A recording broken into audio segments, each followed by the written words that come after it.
Good morning. Today I'm going to speak to you about William Jennings Bryan, the man from Nebraska. He was a dominant figure in Democratic Party politics in the late 1800s and early 1900s. He served in the U.S. House of Representatives, was Secretary of State under Woodrow Wilson, and was 3 times nominated for President of the United States by the Democratic Party. He was a crusader for a variety of public issues ranging from prohibition to women's suffrage. He was also an anti-American imperialist, as evidenced by his opposition to Wilson's actions leading up to the start of World War I, and led to his resignation as Secretary of State. His last great act was his role in the Scopes trial in 1925. However, I'll save discussion on those items for a later time.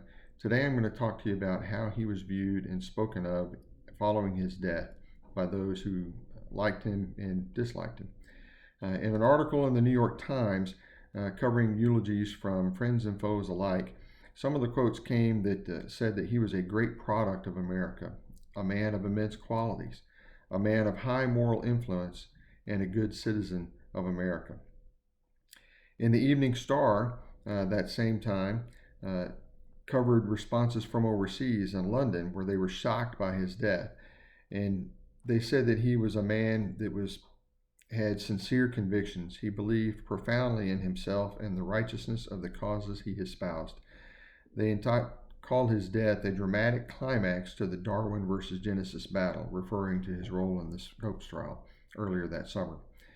In Santa Barbara, they noted that whether men agreed with his views or not, they could not fail to respect his character, his courage, his loyalty to principle, and his steadfast support of every moral issue that has arisen during his career. The Democratic Party will miss him. Finally, just a few years later, there was a biography by J.C. Long published entitled Bryan the Great Commoner. In a review of this biography in the Washington Post in 1928, they noted that Long emphasized the influence that Bryan had on the Democratic Party during his years there, and his role in fighting for prohibition, women's suffrage, the publicity of campaign expenditures, among other issues.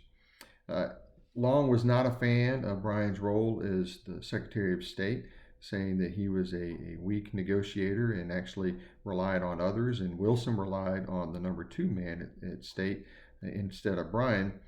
But he did push a strong case for Bryan in his role in the fight against Darwinism, stating how Bryan believed that if evolution wins, Christianity goes. And as such, Bryan was definitely dedicated to the service of heaven.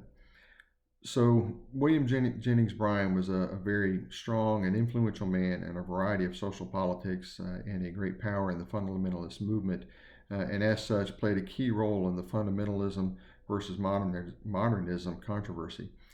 He was a great man in life, an even greater man in death, as evidenced by those words spoken by friends and foes alike following his death in July of 1925. Thank you very much.